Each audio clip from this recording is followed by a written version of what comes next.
Hello and welcome to another video.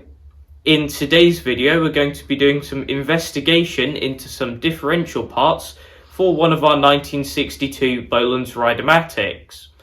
Now you may be wondering which of these three has packed up since the last video that they were featured in, and the answer is none of them, because we have four 1962 Rideamatics, and today we're going to be introducing you to the one that you haven't seen before.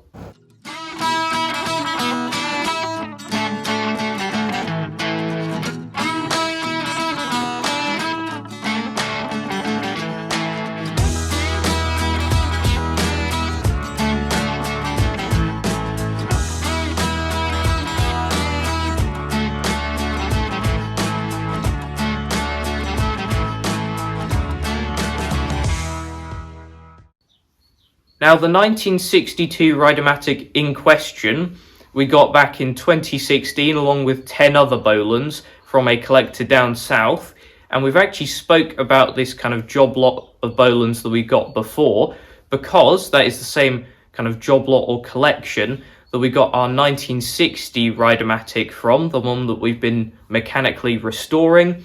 And we have also got some other tractors that we featured on the channel before, such as our red 1054 and the blue 1054 as well. I think they're probably the only tractors from that collection that we've featured so far on the channel until now.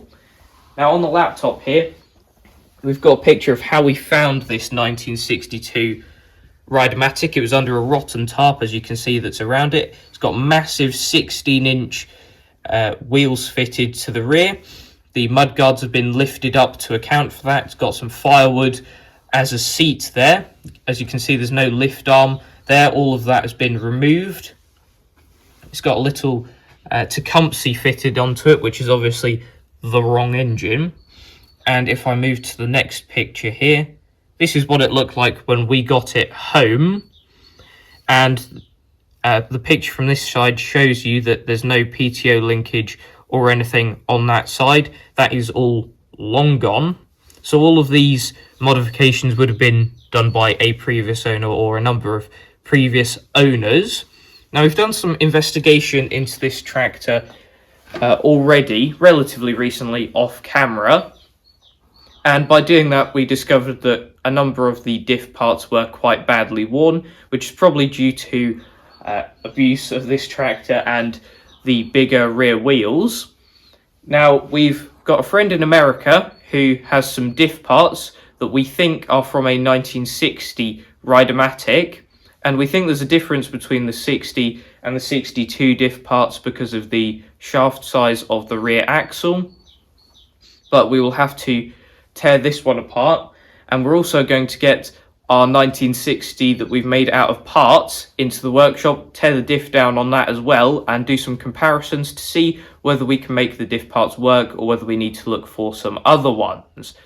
Obviously, first this needs to be pulled around here. We're going to use one of our 1962 Rideamatics that does work, and we'll chuck a trailer on the back with a winch and go around to where this is stored and see if we can pull it out, and we'll give you a bit of a tour when we're around there.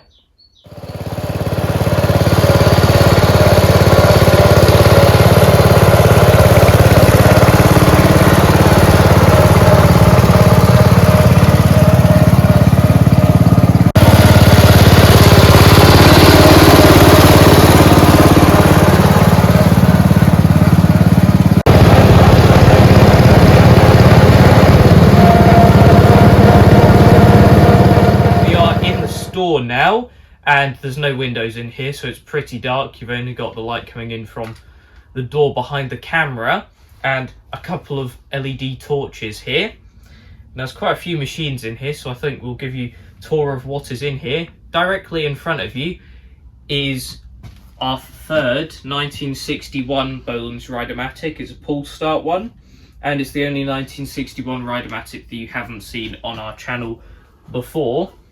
This is very original, besides the steering, which has a car kind of steering rack on it. But that is a future project that I'm sure you'll see more of in future. To the side of me is the 1962 Rideamatic that we were on about, and We will be pulling this out in just a minute, and obviously the 1961 will have to come out first. To the right of the camera currently is our Bolens 1000, which has a spring lift assist on it and is in good original condition, but will take quite a bit to get working, I think. Beside that is the yellow painted 1254, which is our only 1254 that we have, and we've done some looking into that before. It's got some electrical issues, but besides that, shouldn't take too much to get working, we don't think. In the middle here we have a G10, which we did an introduction video on before, found out it's got some electrical issues, I think, and then haven't really done much with it since. Then there we have a Bolens 1050, which we haven't done much with since we got it. Here is a 1253, which doesn't have an engine, so that's a good candidate for putting a modern engine in to make it more reliable. Then you might have noticed the front wheel here, I don't know if you can see it, and the front axle there. That belongs to the 800, whose chassis is there, standing vertical, because we didn't really have much space in here. So that needs putting together at some point, and an engine and stuff like that. Now the three at the bottom there that you can't really see very well. This corner there's a very nice original 1053, Bolens Husky 1053, which has got some nice patina on it, original seat, everything like that. Obviously doesn't run, but still, that would be nice to work on at some point. In the middle we have a 1050, another 1050.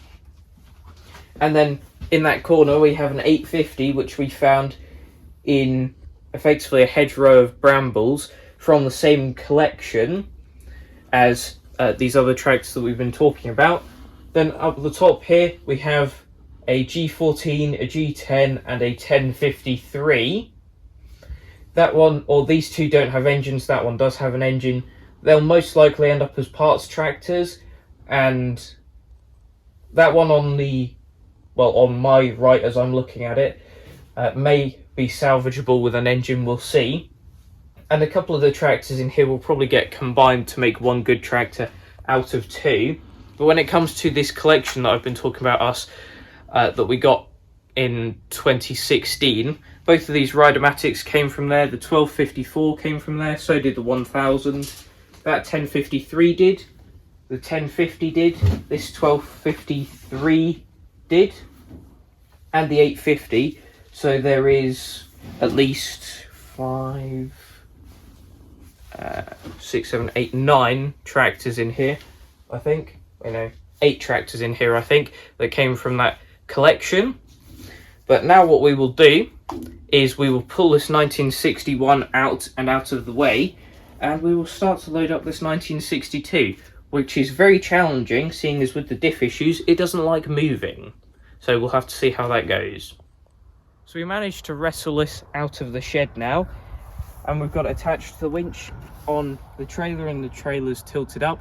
The sun's quite low in the sky, so I'm not sure what we'll be able to get on video without glare, but we'll have a go anyway and see how easily this will winch on, which I'm going to guess is not very easily at all, but we'll see.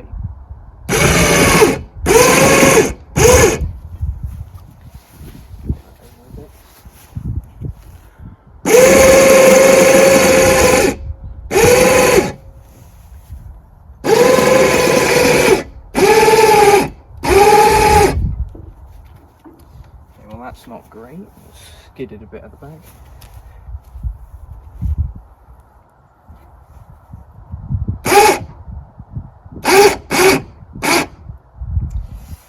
Yeah, I might need Dad's help to get this rear end kind of straightened up now. Come back to you in a second when it's fully loaded.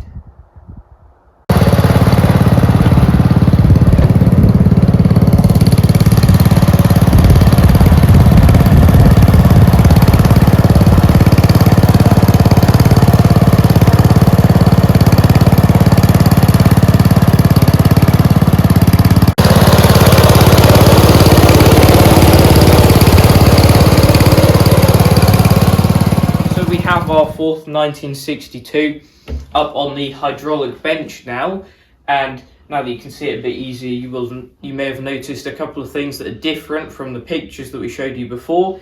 In that a little while ago when we had this out, we put some decent tyres on the front that actually hold air, and the tube frame rear tyres as well, which go to show just how much this has been, or just how much these fenders have been lifted up to allow for the bigger wheels that were on there, and how much they're going to have to go down, which that should just be taking off these parts. But obviously this is all quite crusty and rusty as well. At the same time, we have also got our second 1960 Rideamatic in here, the one that we made up from parts. And thank you everyone for your name suggestions between this and our mechanical restoration 1960. We haven't fully decided yet, but when we do, we will let you know in a future video on either this project or the other 1960 Rideamatic. This is on our fixed bench, and what we will do now is jack up both of the rear ends, remove rear wheels, fenders, toolboxes, diff covers, whatever we need to remove to get access to the diff parts, we will, and we'll come back to you in just a second, ready to do some comparison between the two. We've now gotten everything out of the way. We took the bolt off of the end of the axle, which allowed the hub to come off this side. We've taken the nut off of here, and all of the little screws out of the diff casing. So now this can come off and we can have a look at what lies behind it, which effectively we can just keep going until we meet some sort of solid immovable fixing. And as you can see, there's still plenty of grease on this, which isn't massively helpful for us when it comes to look at these parts, but that's the point of these gloves. So first little gear here, we'll put that way up, lovely. And this one with the spider gears and everything, I don't think this has got a pin holding it on. Oh no, just the tension of the grease holding that one on. Yeah, it's absolutely covered in it. Put this down here. There's very little wear on these gears, I think. Looks to be in relatively decent condition. And I believe this one is held on by a pin. Yeah, that one's held on by a pin, so we'll have to get a hammer or something to tap that one out. But in the meantime, we might as well take off as much as we can from this one, which we've done a similar thing to kind of get most of the parts off of here. And we actually put a bit of grease in here the last time we had this open, which is why the grease looks relatively fresh, because it is. There we are, that's the first gear out. Now this is the main one that we think's worn. You can see how big the surfaces are of some of these teeth from how worn they are.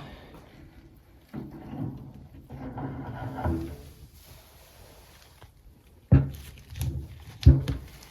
we are. This one, I think, yeah, has a pin in. So we will have to take those pins out and then take a bit more of the stuff off. Turns out this gear on the 60 was only held on by the wood rough key there and grease. So slide this off now and put that here. And that also means that we can take this off, I believe, since there's nothing that actually holds that on. There we are. And that is as far apart as these diffs go, pretty much. This shaft goes all the way through to the gear on the other side where the chain drives it. And we come over to the 62. This gear here did actually have a little pin in it and was a bit stuck on the wood rough key as well. But if I pull this off now, not as smooth of a shaft as the other one, but it still came off. And we'll pull this off as well, which I think this pulley is a bit worn, maybe. Something we need to check, really. I'll pop that down there. And instead of going through directly to the chain drive on the other side. This goes into the gearbox, and then obviously that is fed by the chain drive from the Disassembling. Quite a while later now, and we've taken plenty of measurements and gone completely covered in grease, which is why we haven't done any recording of our comparisons so far, but we'll talk you through kind of what we've found. And we've got a number of discoveries for each of these gears. This one was always going to be different to the 60 because of the inside diameter of that hole, so that's less easy to compare.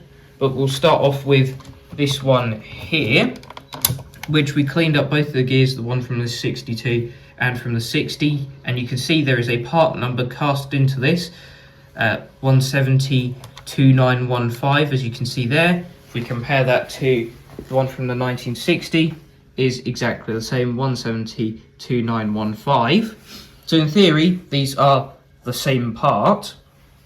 However, we did notice that the smaller gear on this one, on the 1962, is a bit worn. If you look at like the sides of the gears, you can see the wear on the edges of them.